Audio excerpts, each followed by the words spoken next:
महापुराण की, श्री कृष्ण देवपायन बदिव्यास जीव की, श्री शुक मुनि की, श्री सुत मुनि की, परीक्षित महाराज की, शनकादि षष्ठी सहस्राणि ऋषिवृंदों की, आपन आपन गुरुदेव की, आपन आपन इष्टदेव की, आज के आनंद की, सुधीर रंजन दास की, आत्मार कल्याणार्थे भागवत सप्ताह ज्ञान यज्ञ की, भागवत सप्ताह ज्ञान यज्ञ तृतीय दिवस की, जय जय श्री राधे श्याम निताय गौर हरि हरि बोल। ओम तत्सत्। ओम नमो भगवते वासुदेवाय। श्रीमद्भागवतम महापुराणम पंचम स्कंद पंचदश अध्याय। श्री शुक उवाच भरतस्य यत्मजो सुमति नाम्ना विहितो यपरा कश्चित् पाकण्डिनो ऋषभ पदिमावर्तनाचनम्। सुधी भक्तबृंदगण, गतकालके आमरा भरत चरित्र पर्यन्त आस्वादन करेছিলাম। परमहंस शिरोमणि सुखदेव गोस्वामी परीक्षितेर सभाते गिये जेभावे भागवत सप्ताह ज्ञान यज्ञ अनुष्ठान करेছিলেন, সেই ক্রম অনুসারে আজ তাহার তৃতীয় দিবস। আজকে আমরা ভরতের বংশ বিস্তার থেকে আরম্ভ করে হিরণ্যকশিপু বধ অর্থাৎ প্রহ্লাদ চরিত্র পর্যন্তই আমাদের আস্বাদনের বিষয়বস্তু। গতকালকে যে আমরা ভরতের কথা আলোচনা করেছিলাম, এই ভরত নাম অনুসারে আমাদের এই দেশের নাম ভারতবর্ষ হয়েছিল। আমাদের এই ভারতবর্ষে তিনজন ভরতের কথা আলোচনা করা আছে। একজন তো ঋষভদেবের পুত্র ভরত, কালকে বললাম, আর একজন হলো কৈকেয়ীর পুত্র ভরত, রামের ভাই ভরত, আর আরেকজন হলেন শকুনি, দুষ্মন্ত এবং শকুনির পুত্র ভরত। শকুনি এবং দুষ্মন্ত ও শকুন্তলার পুত্র ভরত, এই তিনজন ভরতের কথা পেলাম আমরা। এক ভরত ভক্তি যুগ, এক ভরত জ্ঞান যুগ, আর এক ভরত কর্মযুগ। এই তিনটিকে নিয়ে তিন ভরতের চরিত্র আলোচনা করা আছে। যাই হোক, সপ্তদ্বীপা পৃথিবীর মধ্যে ভারতবর্ষটাই হলো শ্রেষ্ঠ। কারণ ভারতবর্ষ হলো কর্মক্ষেত্র, কর্মভূমি। এখানে যে যে প্রকারের কর্ম করে তার ফল সঙ্গে সঙ্গে পেয়ে। তাই দেবতারাও বাঞ্ছা করেন এই ভারতবর্ষে এসে মনুষ্য দেহ নিয়ে জন্মগ্রহণ করার জন্য। ভরত মহারাজ তিন জন্মে ভগবান পদপদ্ম লাভ করেছিলেন। প্রথম জন্মটি ছিল রাজর্ষি ভরত, দ্বিতীয় জন্মেতে ছিলেন হরিণ, এবং তৃতীয় জন্মেতে তিনি জড়ভরত, ব্রাহ্মণের পুত্র জড়ভরত হয়ে জন্মগ্রহণ করেছিলেন। ভরতের বংশবিস্তার আলোচনা করতে গিয়ে বললেন যে তিনার পুত্র সুমতি নামে ভরতের এক পুত্র ছিল। সুমতির বংশতে ক্রম অনুসারে 14 জন রাজা পরস্পর পৃথিবীকে শাসন করেছিলেন, পালন করেছিলেন। তারপরে গয় রাজা জন্মগ্রহণ করেছিলেন, এবং এই গয় রাজা ভগবান বিষ্ণুর অংশ থেকে উৎপন্ন হয়েছিলেন। এই জন্য তিনি সাক্ষাৎ ভগবান বিষ্ণুর অংশ সম্ভূত। এই গয় রাজাই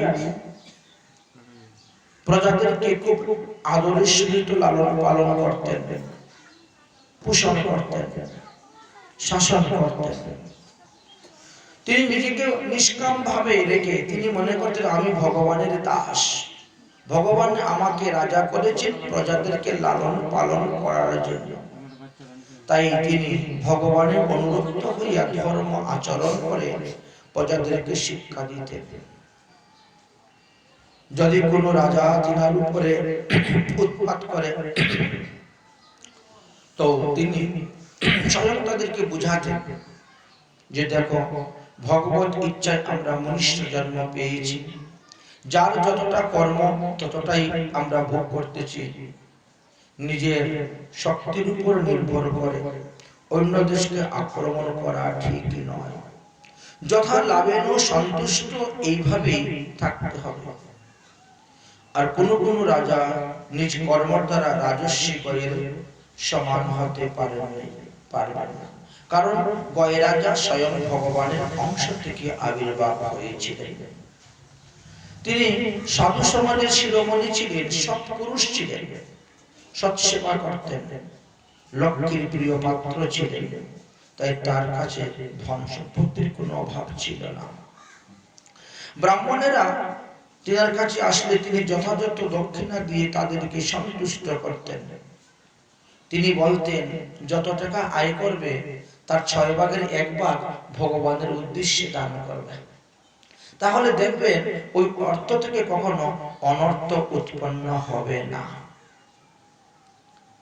গয় রাজা নিজেও তিনি প্রজাদের কাছ থেকে কর গ্রহণ করে যত টাকা আয় হতো তার 6 ভাগের 1 ভাগ তিনি সাধু সেবা, বৈষ্ণব সেবাতে লাগিয়ে দিতেন।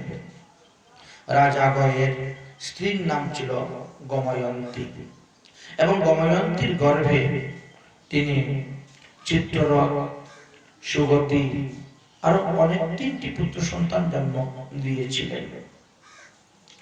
চিত্ররথের পত্নী পূর্ণিমার গর্ভে সম্রাট নামক পুত্র উৎপন্ন হয়েছিল।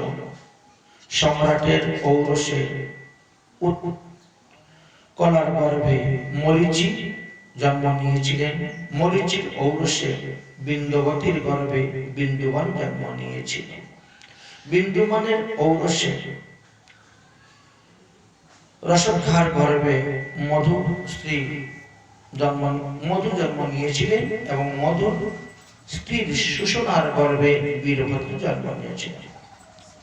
বীরব্রতের স্ত্রীর নাম ছিল ভুজ, তিনার গর্ভে মন্থ নামক পুত্র জন্ম নিয়েছিল, প্রমন্ত নামক 2 পুত্র। সেই মন্থ স্ত্রী সত্যার গর্ভে ভৌবন জন্ম নিয়েছিলেন। ভৌবনের ঔরসে উষণার গর্ভে তষ্টা জন্ম নিয়েছিল। তষ্টার রুচনার গর্ভে বিরজ জন্ম নিয়েছিলেন, এবং বিরজের সুচির গর্ভে সত্যজিৎ নামে 100 পুত্র জন্ম নিয়েছিল। এই আমি গয়ের 11 জন বংশ কথা বললাম। গয়ের বংশে এইভাবে 11 জন রাজা হয়েছিলেন এবং রাজত্ব করেছিলেন। তারপরে সপ্তদ্বীপা পৃথিবীর বর্ণন আসছে, এবং সপ্তদ্বীপা পৃথিবীর পরিমাণ সম্পর্কে আলোচনা করা হয়েছে। যাই হোক,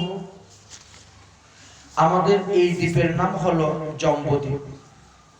ভগবানের মায়া এবং গুণ এতই প্রবল যে জীব যে কোনো দেহেতে জন্মগ্রহণ করুক, যে কোনো যোনিতে জন্ম লাভ করুক না কেন, সেটাই তার কাছে শ্রেষ্ঠ বলে মনে হয়। এটাই হলো ভগবানের এক অপূর্ব মহিমা।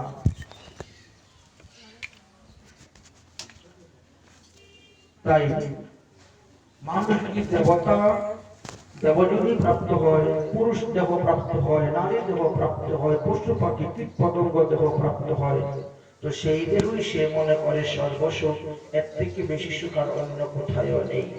এটি হলো ভগবানের এক মায়া। যাই হোক, আমরা সপ্তদ্বীপ পৃথিবীর কথা আলোচনা করতে গিয়ে প্রথমে আমরা জম্বুদ্বীপের কথা বলবো, যেহেতু আমরা জম্বুদ্বীপে বাস করতেছি। এবং জম্বুদ্বীপকে তিনি 9টি ভাগে ভাগ করেছিলেন। তার মধ্যে একটি ভাগ হলো ভারতবর্ষ, যেখানে আমরা বাস করছি। এই ভূমণ্ডল পদ্ম ফুলের বেশর স্থানীয়, অর্থাৎ পদ্ম ফুলের মধ্যে যে পাপড়িগুলা থাকে ঠিক মধ্যখানে আমরা ভারতবর্ষে বাস করতেছি। অতি পুণ্য স্থান ভারতবর্ষ। এর মধ্যে অনেক অনেক বড় বড় পর্বত, নদী আদি রয়েছে। ঠিক তেমনি ভাবে ইলামবর্ষ আছে। ইলামবর্ষের উত্তর দিকে নীল শ্বেতকোণ আদি বিস্তার। ইলাবত বর্ষের দক্ষিণ দিকে ক্রমশ নিষেধাধীন অনেক পর্বত আছে। এইরকম এক একটি বর্ষের এক এক নাম। এই বর্ষের নাম জগৎ বড় কেন? বলছে এই বর্ষের মধ্যে একটি সর্বপ্রথম বৃহৎ জাম গাছ উৎপন্ন হয়েছিল, সেই কারণে এই বর্ষের নাম এইভাবে নাম রাখা হয়েছিল। আমাদের ভারতবর্ষের মধ্যে সর্বশ্রেষ্ঠ তীর্থ গঙ্গাকে বলা হয়েছে গঙ্গা দেবীর আবির্ভাব। দেবী গঙ্গার কে বিষ্ণুপদ বলা হয়। এই গঙ্গা দেবীকে ভগীরথ নিয়ে এসেছিলেন। গঙ্গা চার প্রকারের আছেন। তিনি চারটি রাস্তা ধরে চারভাবে তিনি এসেছিলেন পৃথিবীতে। ব্রহ্মার গৃহের পূর্ব দিক হইতে, পশ্চিম দিক হইতে, উত্তর দিক হইতে, দক্ষিণ দিক হইতে এইভাবে তিনি বহির্গত হয়েছিলেন। গঙ্গার এক নাম আছে সীতা, এর নাম অলকনন্দা, এক নাম চক্ষু এবং আরেক নাম হলো ভদ্রা। এই চারটি ধারায় বিভক্ত হয়ে গঙ্গা অগ্রসর হয়ে নদীশ্বর হয়ে সমুদ্রের সঙ্গে মিলিত হয়েছিলেন।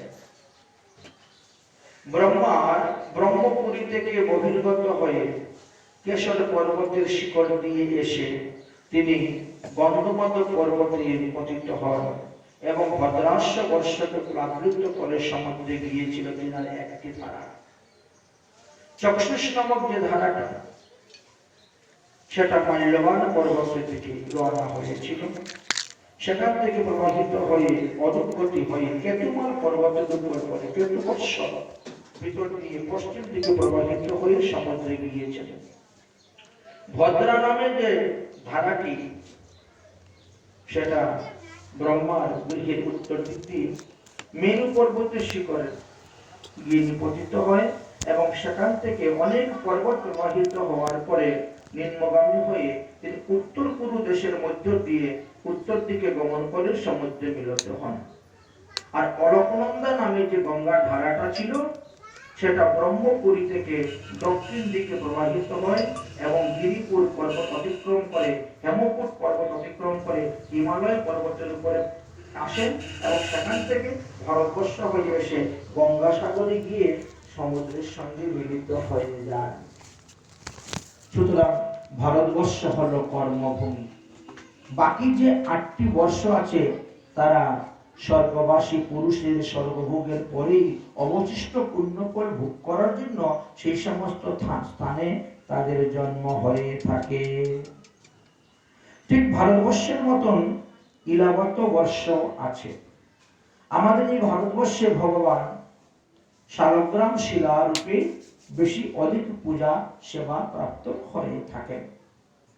ইলাবত বর্ষে ভগবান শঙ্কর রূপে, মহাদেব রূপে পূজিত হয়ে থাকেন। মহাদেব রূপে সেখানে প্রসিদ্ধ হয়ে থাকেন। সেখানে ভগবানের অসংখ্য দাস দাসীগণ আছেন। তারা পরমাত্মা বাসুদেব, প্রদ্যুম্ন, অনিরুদ্র, সংকর্ষণ, চতুর্ভুজাদি রূপে সেখানে অবস্থান করিতেছেন।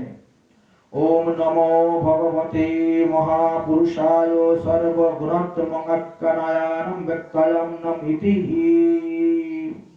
ভগবান শঙ্কর বললেন, ওম, যার থেকে সকল গুণের, সকল প্রকারের বস্তু সৃষ্টি হয়েছে।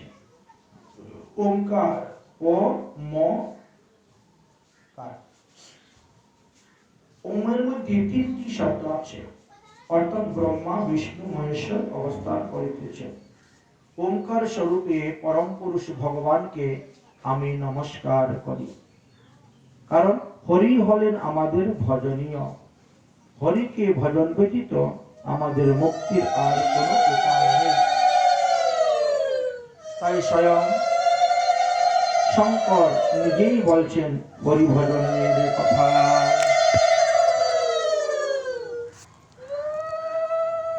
যাই হোক, আমরা এইভাবে এক এক বর্ষের এক এক মহিমার কথা শ্রবণ করতে পারলাম।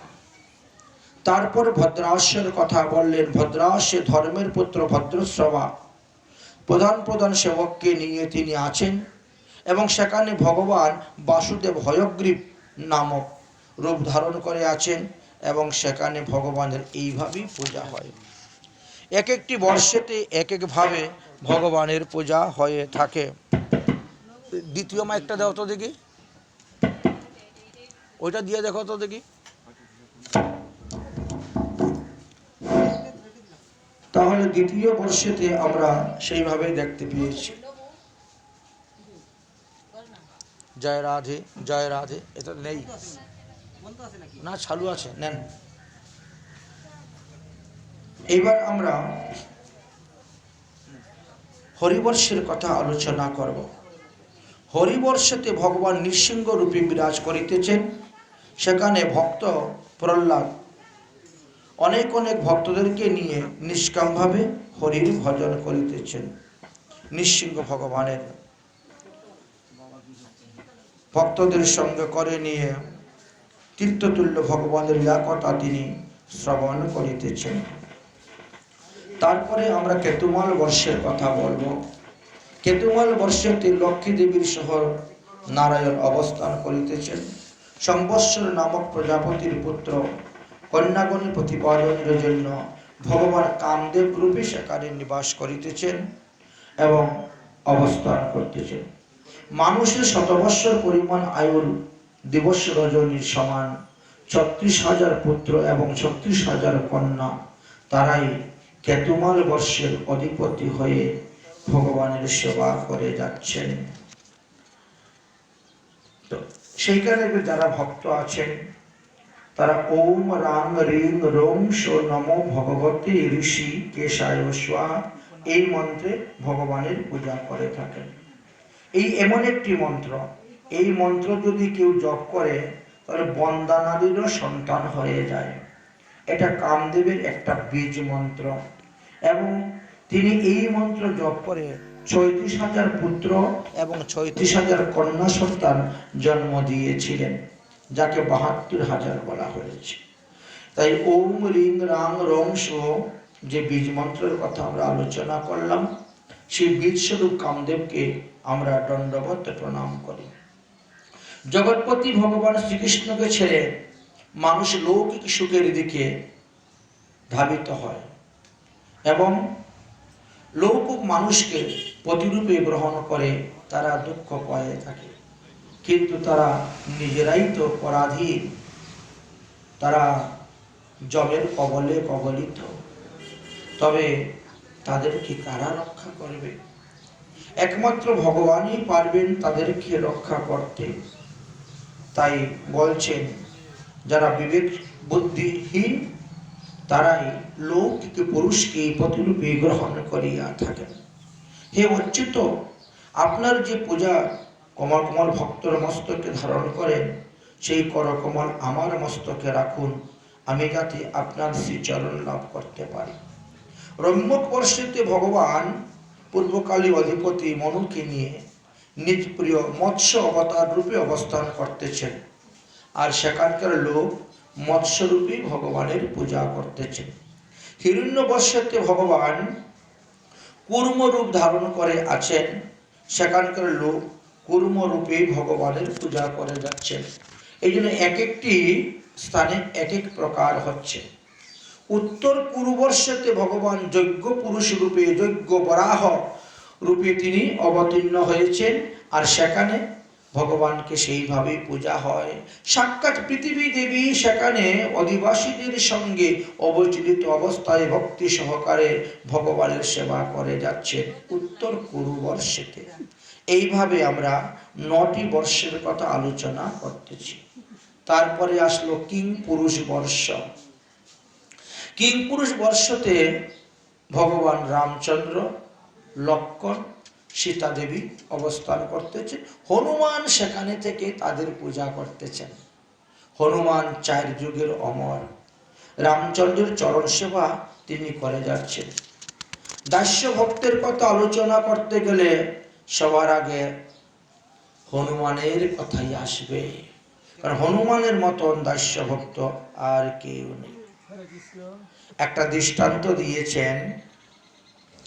একবার ভগবান শ্রীরাম কোনো একজন দেবদূতের সঙ্গে একান্তে কথাবার্তা বলছেন। লক্ষ্মণ তখন দরজায় পাহারায় নিযুক্ত ছিলেন এবং ভগবানের হুকুম ছিল যে যদি কেউ সেই সময়ে ভিতরে প্রবেশ করে তাহলে রামচন্দ্রের হাতে তাকে নিহত হতে হবে। হঠাৎ কি হলো, দুর্বাসা মুনি এসে পড়লেন। রামচন্দ্রকে এই খবর জানাতে লক্ষ্মণকে ভিতরে যেতে বাধ্য হতে হলো। প্রতিজ্ঞা অনুসারে রামচন্দ্র বিকট সমস্যায় পড়ে গেলেন। তখন গুরু বৈশিষ্ট্য জানাইলেন যে লক্ষ্মণকে প্রাণদণ্ড না দিয়ে তাকে ত্যাগ করুন, কেননা প্রিয়জনকে ত্যাগ করা মৃত্যুদণ্ডের সমতুল্য। এই জন্য ভগবান রামচন্দ্র লক্ষ্মণকে ত্যাগ করেছিলেন। কিন্তু ভক্ত হনুমানের চরিত্র আরো বৃহৎ ছিল, সুন্দর ছিল। ভারতবর্ষে ভগবান দয়া পরবশত হয়ে নর নারায়ণ রূপ ধারণ করে আত্মসংযম ব্যক্তিগণকে অনুগ্রহ করিবার জন্য কল্প কল্পান্তর পর্যন্ত তিনি অবস্থান করিতেছেন। এই ভারতবর্ষে যারা জন্মগ্রহণ করেছে তাদের স্বীয় সাত্ত্বিক, রাজস্বিক, তামসিক প্রারব্ধ কর্ম তাদেরকে ভোগ করতেই হইবে। যথাক্রমে বহুবিধ দিব্য মানুষ, সাধারণ মানুষ, এমনকি নারী যোনিতেও লাভ করেছে, যারা সকলকে কর্ম অনুসারে বিভিন্ন যোনিতে জন্মগ্রহণ করতে হয়। কিন্তু এই ভারতবর্ষে যারা জন্মগ্রহণ করেছে তারা দেবতারও দুর্লভ মনুষ্য জন্ম পেয়েছেন। দেবতারা ভারতবর্ষের মনুষ্যগণের মহিমা গান করেন, কীর্তন করে থাকেন। যে জীবগণ ভারতবর্ষে জন্মগ্রহণ করা সত্ত্বেও ভগবান শ্রীকৃষ্ণের সেবা করে না, ভগবৎ সেবার উপযুক্ত দেহ, মনুষ্য দেহ লাভ করেও তারা কোনো প্রকার তীর্থস্থানে ভ্রমণ করে না, পুণ্য কর্মাদি করে না, তারা নিজেরাই নিজেদের দেহকে হত্যা করতেছে। সেই ব্রহ্মজনিত থেকে আরম্ভ করে ভারতবর্ষে ব্রহ্মলোকাদি থেকেও ভারতবর্ষ শ্রেষ্ঠ। অল্প কিছুদিন যদি কেউ পরমায়ু নিয়েও ভারতবর্ষে বাস করে তথাপিও তার কল্যাণ হয় যদি সে ভগবত ভজন করে। যারা ভগবত ভজন করেন না তারা নিজেদের আত্মাকে নিজেরা বিনাশ করতেছেন, তারা আত্মঘাতী। হরি হরি বিফলে জন্ম গেল, মনুষ্য জন্ম পাইয়া রাধা কৃষ্ণ না বুঝিয়া, জানিয়া শুনিয়া বিষ খাইন। গোলকের প্রেমদন হরিনাম সংকীর্তন, অগরতি না জন্মিল কেন তাই। সংসার বিষয়া নলে দিবানিশি হিয়া জলে, জুড়াইতে না করে উপায়। সব শাস্ত্র পুরাণে বলে গেছেন, ব্রজেন্দ্র নন্দন যেই সতীসূত হলো সেই বলরাম হইল নিতাই। দীনহীন যত ছিল হরি নামে উদ্ধারিল, তার সাক্ষী জগাই আর মাথায়। সুতরাং এই যে জম্বুদ্বীপের মধ্যে ভারতবর্ষ অতি পুণ্যভূমি স্থান। ভারতে জন্ম হইয়াছে যার, জন্ম সার্থক কর করি পর উপকার। তাই জম্বুদ্বীপের অন্তর্গত 8টি উপদ্বীপ আছে। সেই 8টি উপদ্বীপের নাম তোমাকে বলিতেছি, শ্রবণ করো। একটি হলো স্বর্ণপ্রস্থ, দ্বিতীয় চন্দ্রশুক্ল, তৃতীয় আবর্তন, চতুর্থ রমণক, পঞ্চম মদ্রহিরণ্য, ষষ্ঠ পাঞ্চজন্য, সপ্তম সিংহল, আর অষ্টমে হলো লঙ্কা অর্থাৎ শ্রীলঙ্কা। এই 8টাকে উপদ্বীপ বলা হয়েছে। 9টি বর্ষের মধ্যে এই 8টাকে উপদ্বীপ বলা হয়েছে। এত জম্বুদ্বীপের কথা গেল, জম্বুদ্বীপটা যতটুকু বড় তার দ্বিগুণ পরিমাণের বড় হলো পক্ষদ্বীপ। আমাদের জম্বুদ্বীপের চতুর্দিকে লবণ সমুদ্র অবস্থান করিতেছে। তাই যেদিকে যাবেন সেই দিকে লবণ সমুদ্র দেখতে পাবেন, লবণ সমুদ্র দেখতে পাবেন।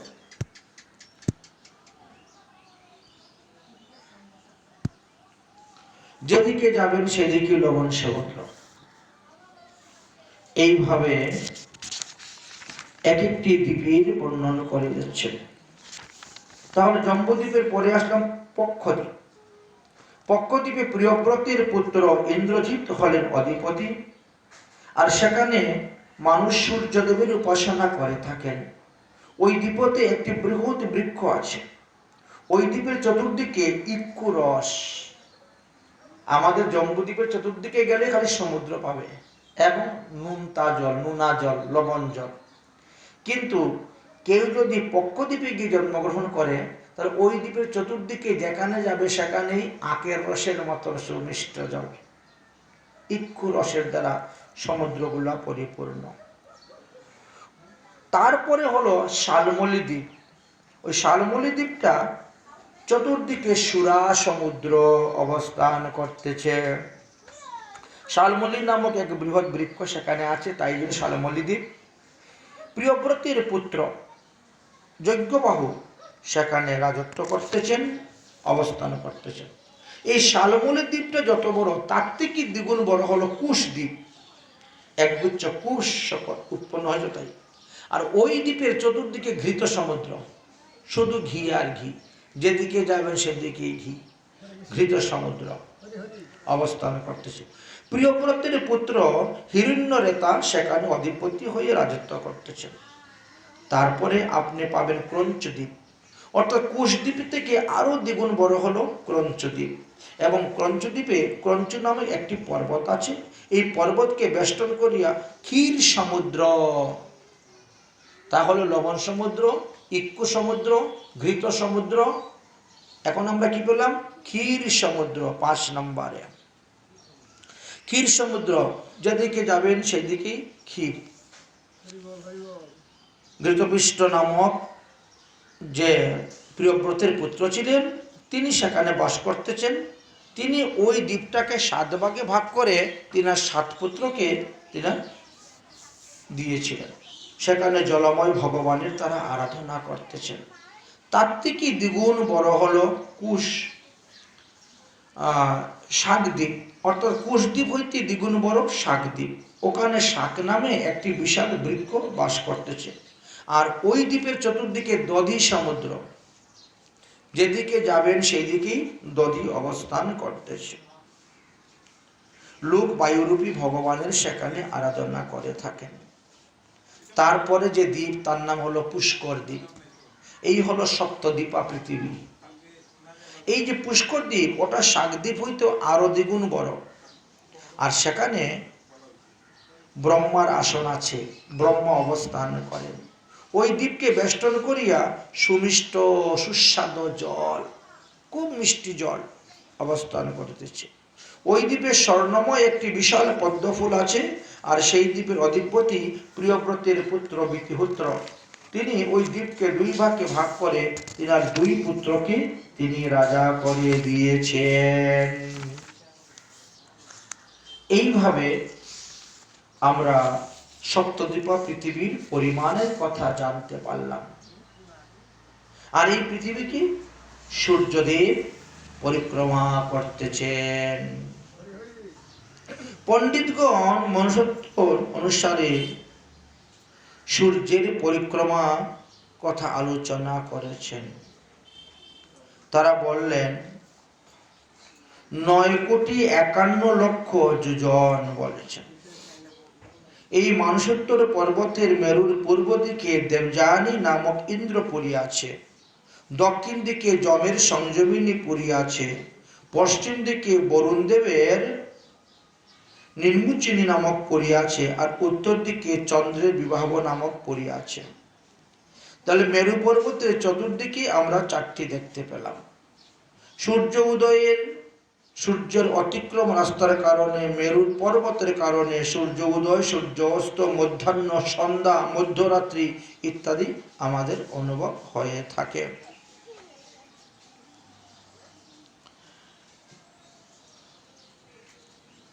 এইভাবে অতিক্রম করে 1,114,12,00,000 কিলোমিটার হলো তার পরিধেয়।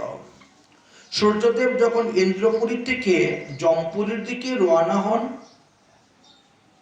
তখন তাকে 15 ঘন্টা সোয়া 2,12,5 যোজন থেকে 25,000 যোজন বেশি চলতে হয়।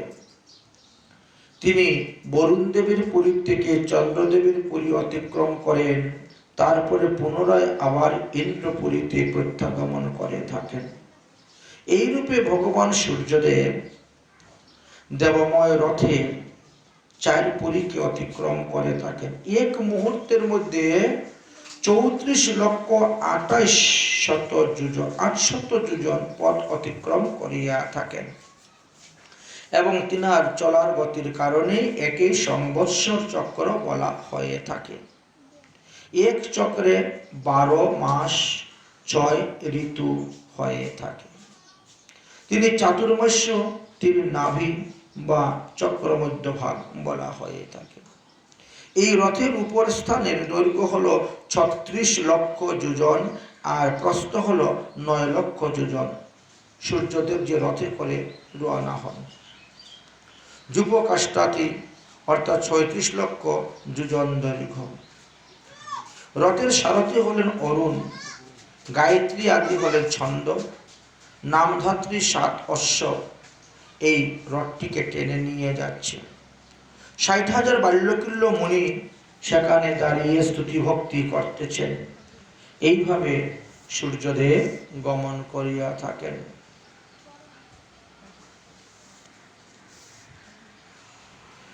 যাই হোক, ভগবান সূর্যদেব এক রাশি হইতে আরেক রাশির মধ্যে অতিক্রম করিয়া থাকেন। ভগবান সূর্য রাশি দিকের অভিমুখে গমনে মেরু আর ধ্রুবকে প্রদক্ষিণ করে রেখে তিনি প্রত্যাবর্তন দক্ষিণ দিকে প্রত্যাবর্তন। সুখদেবজি বললেন, কুর্মকার যখন কুর্ম তৈরি করে কুম্ভকে ঘুরায়, তখন তার বিপরীত দিকে যদি কোনো পিপীলিকা চলে তো তার গতির যেমন কোনো রকম ব্যাঘাত ঘটে না, সে ঠিক মতোই ঘুরতে থাকে। ঠিক তেমনি ভাবে সূর্য, পৃথিবী প্রত্যেকেই তাদের নিজ নিজ কক্ষের মধ্যে ভ্রমণ করিতেছেন। তারপরে চন্দ্রের কথা বললেন।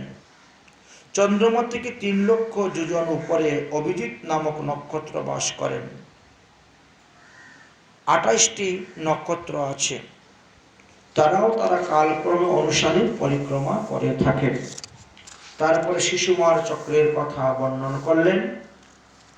অবশেষে রাহুর কথা আলোচনা করলেন এবং কেতুর কথা আলোচনা করলেন।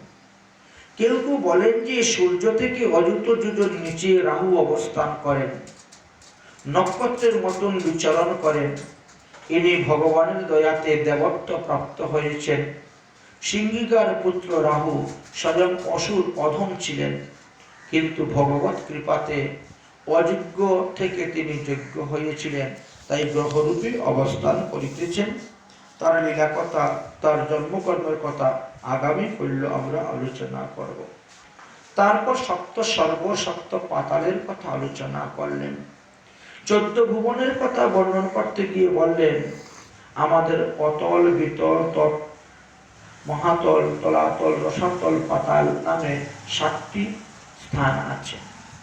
অতলে ময়দানবের পুত্র অসুরগণকে নিয়ে বাস করতেছেন। তিনি 56 প্রকার আসরিক মায়াবিদ্যা জানেন। অতলের নিচে হলো বিতল, সেখানে ভগবান মহাদেব বাস করতেছেন। হাটেকেশ্বর নামক নদীতে অবস্থান করতেছেন। বিতলের নিচে হলো সুতল, সেখানে বিরোচনের পুত্র বলি অবস্থান করতেছেন। তিনি আগামী মন্বন্তরে তিনি দেবরাজ ইন্দ্র হয়ে বসবেন। মনুষ্যগণ যদি হাঁচি, পতন বা পদস্খলনেও একবার ভগবানের নাম উচ্চারণ করে, তাহলে তার জন্ম এবং কর্মবন্ধন বিনষ্ট হয়ে যায়। ভগবানের নামের এতই শক্তি, তাই সেখানে বিরোচনের পুত্র বলি ভগবানের ভজন করে যাচ্ছেন অহর্নিশি। আচ্ছা, সুতলের নিচে হলো তলাতল, সেখানে ত্রিপুরাধিপতি ময়দানব বাস করিতেছেন। একবার ভগবান শঙ্কর 3 লোকের শাস্তি স্থাপনের উদ্দেশ্যে সেই ময়দাবনের 3 পুরীকে দগ্ধ করে দিয়েছিলেন। তারপরে ভগবান শঙ্করের কৃপাতে ময় এই স্থানটি লাভ করেছিলেন। তিনি মায়াবী এবং পরম পুরুষ মহাদেবের দ্বারা সুরক্ষিতভাবে আছেন, অবস্থান করতেছেন। যাই হোক, মহাতলের নিম্নদেশে হল রসাতল। সেখানে ফণি নামক দৈত্যগণ দানবগণ বাস করিতেন এবং রসাতলের নিচে হল পাতাল, যেখানে শঙ্খ, কুলিন্য, মহাশঙ্খ, শ্বেত, ধনঞ্জয়, ধৃতরাষ্ট্র, শঙ্খচূড়, কম্বল, অশ্বত্তর, দেবহূত্র ইত্যাদি মহাক্রুধী বড় বড় সর্পগণ বাস করে থাকেন। এবং সব নিচে হল অনন্তনাগ, যিনি এক একটি ফণার মধ্যে এক একটি ব্রহ্মাণ্ডকে ধারণ করে আছেন। পাতালের মূলদেশে 30,000 যোজন দূরে ভগবান অনন্তদেব অবস্থান করতেছেন।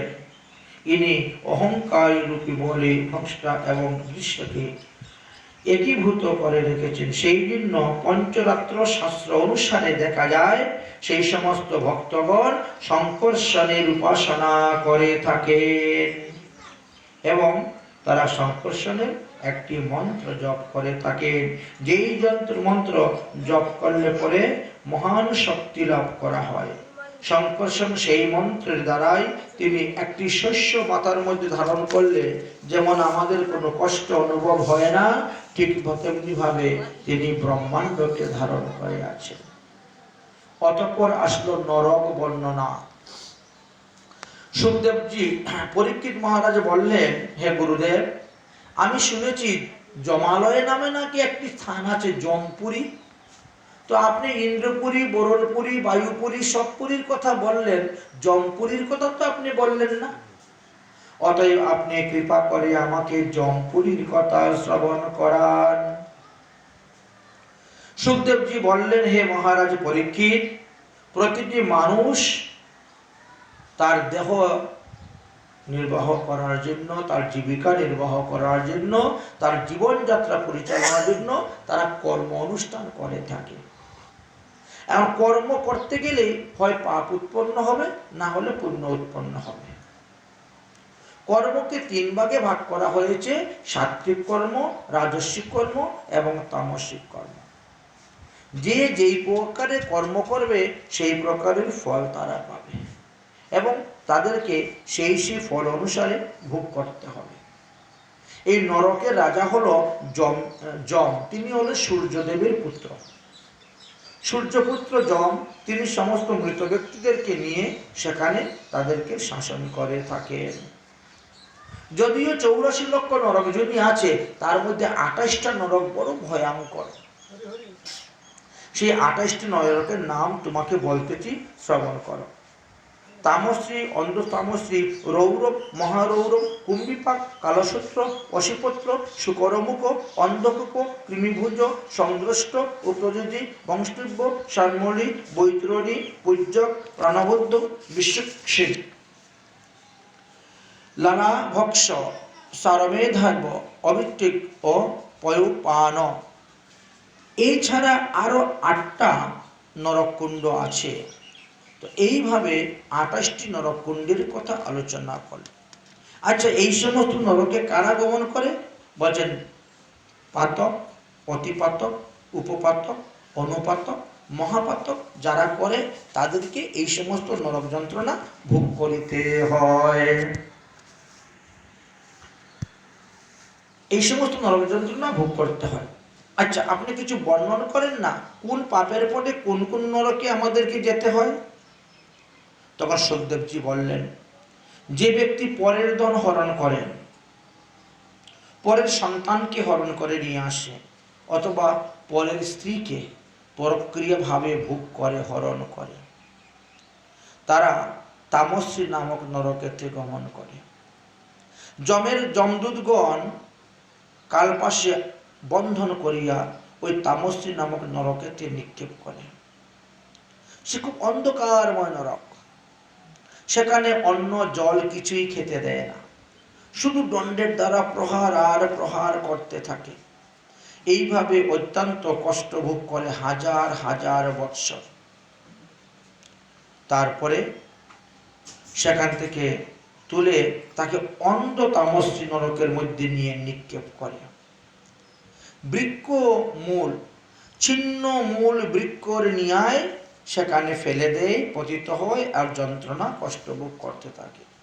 যে ব্যক্তি এই শরীর আমার, এই ধন আমার, এই বাড়ি আমার, এই স্ত্রী আমার, এই রকম মনে করে অন্যদেরকে হিংসা করে, নিন্দা করে, ঘৃণা করে, অন্যদের সঙ্গে কলহ করে, শুধুমাত্র নিজের আত্মীয় পরিস্বজনের নিতান্ত পোষণ করে, কিন্তু অন্য কারো পোষণ করে না, এই ব্যক্তি মৃত্যুর পরে রৌরব নামক নরকেতে গিয়ে বাস করবে।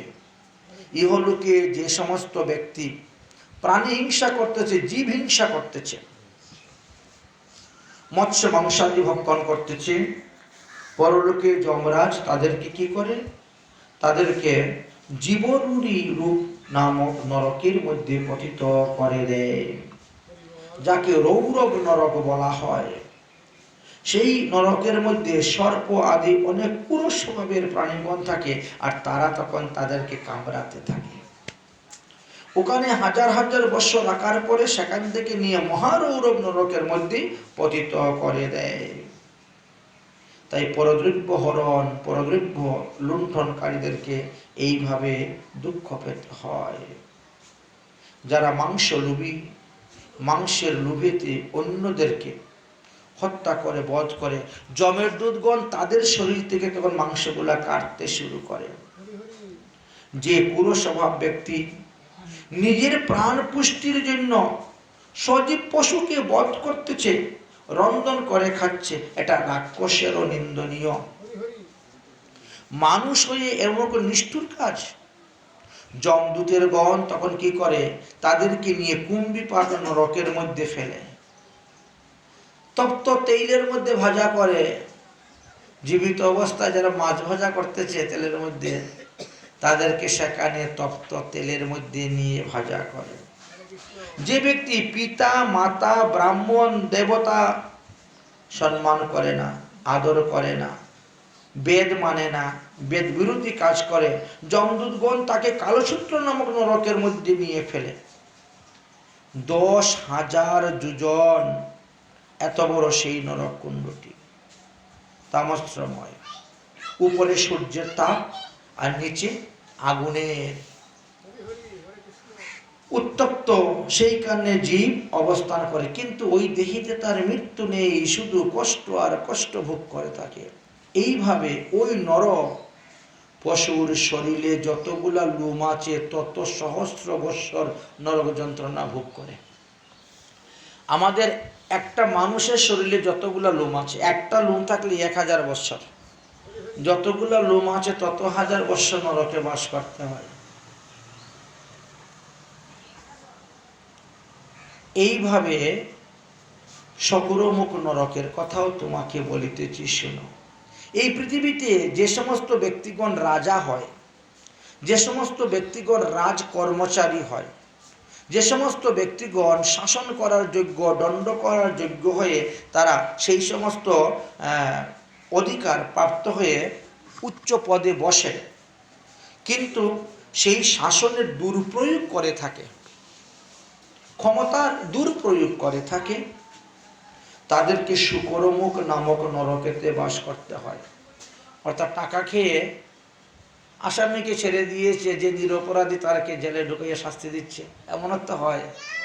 তাহলে আপনি আপনার ক্ষমতার দুর্প্রয়োগ করলেন। তাদেরকে শুকরমুখ নামক নরকেতে বাস করতে হয়। মহাবলশালী যমদূতগণ তারা ইক্কু দণ্ডের ন্যায় পিশাচ, ইক্কু আখকে যেভাবে মেশিনের মাঝে ঢুকিয়ে পিষে করা হয়, এদেরকে এরকম মেশিনে ঢুকাইয়া পিষতে শুরু করে, মাথার থেকে পা পর্যন্ত। তারপরে কি হয়? তারপরে তারা পৃথিবীতে এসে হরিণ যোনি প্রাপ্ত হয়, পক্ষী যোনি প্রাপ্ত হয়, সর্পযোনি প্রাপ্ত হয়, উরগ প্রাণী প্রাপ্ত হয়, মশা, উকুন, ছাড় পোকা, মক্ষিকা আদি ইত্যাদি প্রাণীতে তাদের জন্ম হয়ে থাকে, আর মনুষ্য আর হয় না। একবার মনুষ্য জন্ম পেয়ে যদি কেউ দুর্ব্যবহার করে তো তাকে দ্বিতীয়বার ভগবান আর মনুষ্য জন্ম দেয় না। অন্যান্য জাতি যে ব্যক্তি এই পৃথিবীতে পঞ্চযজ্ঞ করে না, গীতাতেও যজ্ঞের কথা বলা আছে, যে ব্যক্তি পৃথিবীতে মনুষ্য জন্ম পাইয়া পঞ্চযজ্ঞ করে না, তাকে কি করে? তাকে কৃমিভুজ নামক নরকের মধ্যে ফেলে দেয়। এখন প্রশ্ন হলো, পঞ্চযজ্ঞ কাকে বলে? এক হলো বৈষ্ণব সেবা, এক যজ্ঞ। দ্বিতীয় হলো দেবতার সেবা, দেব। তৃতীয় হলো পিতৃযজ্ঞ, শ্রাদ্ধ তর্পণ করা। চতুর্থ হলো নৃযজ্ঞ, ভূতযজ্ঞ, অর্থাৎ পশু পাখিকে খাবার দেওয়া ইত্যাদি, আত্মীয় স্বজনকে পোষণ করা। তো পঞ্চযজ্ঞ দেখবেন, শ্রাদ্ধাদি বাসরে দেখবেন একটা পাত্রতে বা কিছু প্রসাদ নিয়ে গরুকে খেতে দিবে, কিছু প্রসাদ কাককে খেতে দিবে, কিছু প্রসাদ পিপিলিকাকে খেতে দিবে, কিছুটা কুকুরকে খেতে দিবে, আর কিছুটা জলের মধ্যে দিয়ে দিবে জলচর প্রাণীর জন্য। এইভাবে 5টি স্থানে যদি দেওয়া হয় তাহলে গৃহস্থের পঞ্চযজ্ঞ হয়ে যায়। গৃহস্থের পঞ্চযজ্ঞ হয়ে যায় এই 5 স্থানে দিলে পরে। আর যদি না দেয় তাহলে তাকে কৃমিভুজ নামক নরকেতে বাস করতে হবে 1,00,000 বৎসর অবস্থান করতে হবে। মৃত্যুর পরে যমদূতগণ তাদেরকে সংঘর্ষ নামক নরকেতে নিক্ষেপ করে থাকে। যারা চুরি করে, অর্থাৎ কারো কিছু না বলে আনার নামই চুরি। যদি কি কোনো ব্যক্তি চুরি করে এবং সেটা ব্রাহ্মণের সম্পদ হলে তো আরো বিশেষ, সাধারণ লোকের ধন সম্পদ চুরি করলেও সংদ্রস্য নামক নরকেতে তাকে বাস করতে হয়। যারা যে সমস্ত পুরুষগণ কামের বশীভূত হয়ে অগম্যা স্ত্রীতেও তারা গমন করিতেছে, তাদেরকে তপ্তসূচি নামক নরকে বাস করতে হয়। যে ব্যক্তি এই পৃথিবীতে পশু আদি সকলের সঙ্গে সঙ্গম করেন, তাদেরকে মৃত্যুর পরে যমদূতগণ বজ্রদংশ শালমলী নামক নরকেতে বাস করতে হয়। তারপরে বললেন, এই পৃথিবীতে যারা শ্রেষ্ঠ বংশে জন্মগ্রহণ করে ধর্মের মর্যাদা লঙ্ঘন করতেছে, ধর্ম পরিবর্তন করতেছে, এক ধর্ম থেকে আরেক ধর্মে যাচ্ছে অর্থের লোভে, স্বার্থের লোভে, সনাতন থেকে ইসলামে চলে যাচ্ছে, খ্রিস্টানে চলে যাচ্ছে, বুদ্ধে চলে যাচ্ছে, তাদেরকে মৃত্যুর পরে বৈতরণী নামক নরকের মধ্যে পতিত করে রেখে দেয়। ওই নরকের পরীক্ষা স্বরূপ মল, মূত্র, পুজ, শূন্য, কেশ, রক্ত, অস্থি, চর্ম, মজ্জা এমন নোংরা দ্রব্য তাকে ভোজন করতে হয়। মানুষ বুঝতে পারে না, না বুঝে কর্ম করে, তাকে এই অবস্থা হয়। কি কর্ম? আমি যখন কর্ম করতে যাব তার আগে আমাকে বুঝতে হবে এই কর্ম থেকে পাপ উৎপন্ন হবে না পুণ্য উৎপন্ন হবে, আমার লাভ হবে না লোকসান হবে, আমি স্বর্গে যাব না নরকে যাব। যদি এই প্রশ্নটা না জানতে পারে তাহলে জীবের কপালে কত দুঃখ। এই পর্যন্ত আমরা 13টি নরকের কথা বর্ণন করা হয়ে গেছে। 14 নম্বর নরকের কথা এখন বলছেন।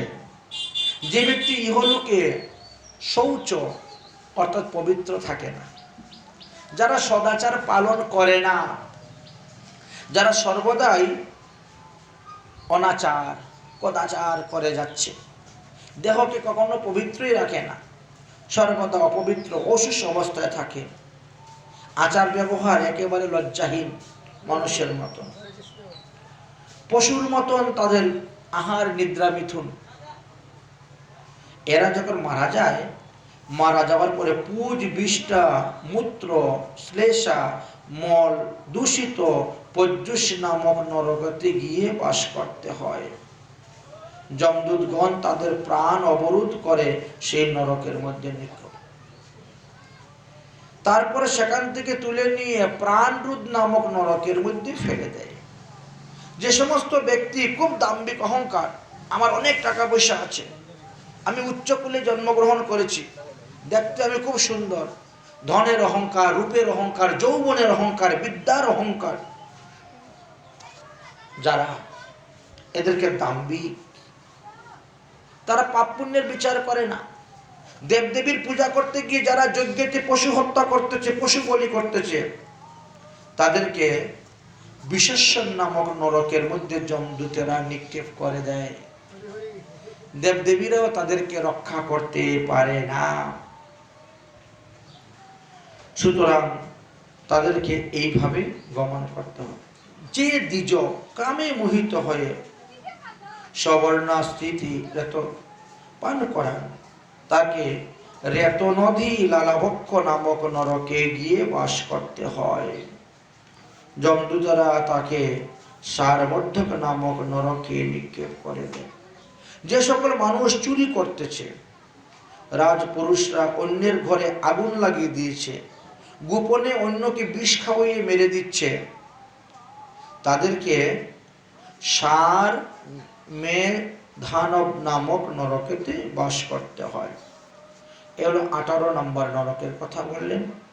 19 নম্বর নরক হলো নিরবলম্বন অভিজিৎ নামক নরক।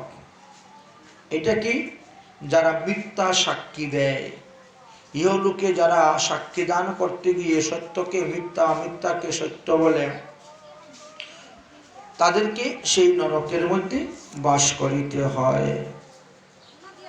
19 নম্বর নরকের কথা বলা হলো। 20 নম্বর নরক হলো অয়পান নামক নরক।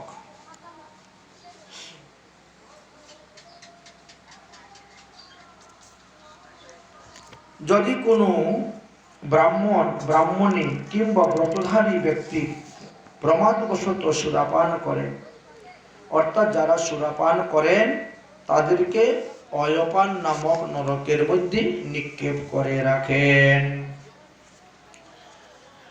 যে ব্যক্তি জীবামৃত অর্থাৎ মনুষ্য দেহ পাইয়া ভগবানের সেবা করে না, পূজা করে না, সাধু গুরু বৈষ্ণবের সম্মান করে না, তাদেরকে মৃত্যুর পরে খার কর্দম নামক নরকের মধ্যে গিয়ে নিক্ষেপ করে রাখেন।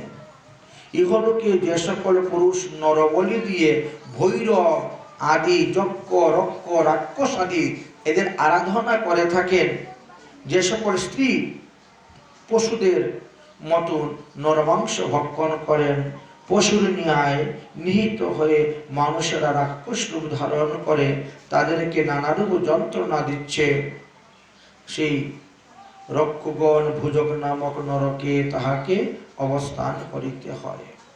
এই পৃথিবীতে যে সকল ব্যক্তি অরণ্য এবং গ্রামের জীবিত জীবজন্তুগণকে, নিরপরাধ প্রাণীগণকে হত্যা করে তারা নিজেদের পোষণ করতেছেন, তাদেরকে সুতপুত নামক নরকেতে বাস করতে হয়। তারপরে দন্তসুখ নামক নরকের কথা বললেন, দুর্গম তুরকান নরকের কথা বললেন, অটবিট নরকের কথা বললেন। এইভাবে 28টি নরকের কথা বর্ণন করে গিয়েছেন। অবশেষে সূচিমুখ নামক নরকের কথা আলোচনা করেছেন। বলছেন জমালয়ে এইভাবে শত সহস্র নরককুণ্ড আছে, আর এই নরক যন্ত্রণা ভোগ করার পর যদি মানুষের কিঞ্চিত পুণ্যফল থেকে থাকে তবেই তারা স্বর্গে গমন করতে পারেন, না হলে তারা স্বর্গে গমন করতে পারে না। শাস্ত্রে কি বলছেন? অরে দস্যু বৃত্তি করে যে জন লোকের বদে প্রাণ, করাতে কাটিয়া তারে করে খান খান। পরধন যে জন করিয়াছে চুরি, জমের দুত কাটে তারে খণ্ড খণ্ড করি এক জন দান করে অন্যে দেয় হাত তাহার বুকেতে দেয় লোহার যন্ত্রপাত ছাত্র হয়ে যেই জন পুস্তক চুরি করে দারুণ প্রহারে সে কাঁদে উচ্চ স্বরে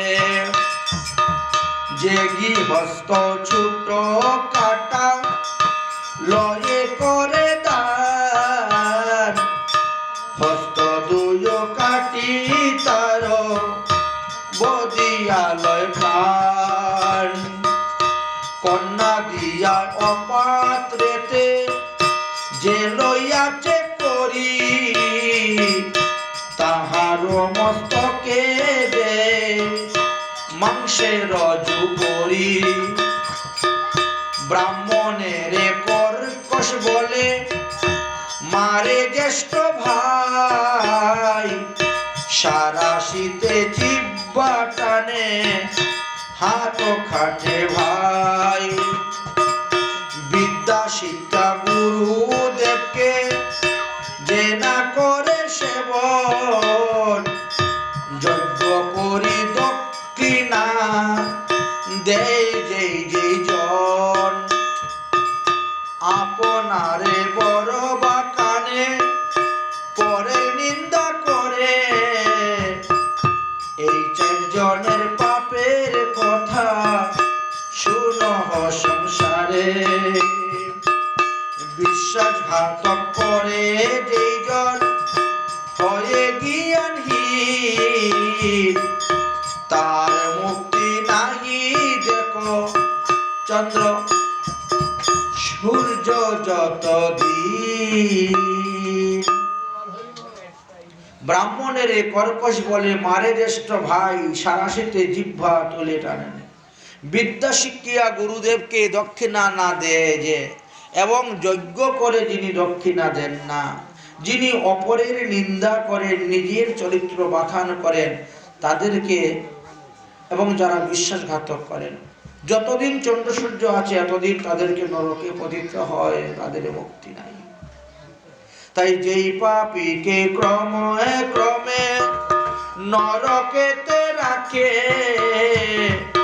তার দুঃখ চরম দূর দেখিয়া না দেখে সর্ব পাপ ভুঞ্জিলে তো রিবে পাপীগণ পাপের লেশ থাকিলে না হয় নরক মোচন পর নারী হরি আছে যেই জনপতুকে জমের দূত ডুবায় তারে কুম্ভী পাক নরকে তপ অতিশয় তপ্ত তৈল কুণ্ডের ভিতরে নরক হইতে পুনর ফেলায় নরক তদুপরে পরপুরুষের প্রেমে মজে যেই যেই নারী তাহার যাতনা যত কহিতে না পারি লোহার পুরুষ মূর্তি করিয়া গঠন ব্রহ্মযগ্নি কুণ্ডে তারে করে হে দহন বাল সূর্য প্রায় যেন সেই পুরুষ চলে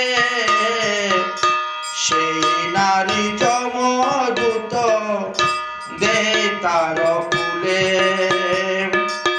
পরিত্রাহী ডাকে পাপী সর্বঙ্গ পুরে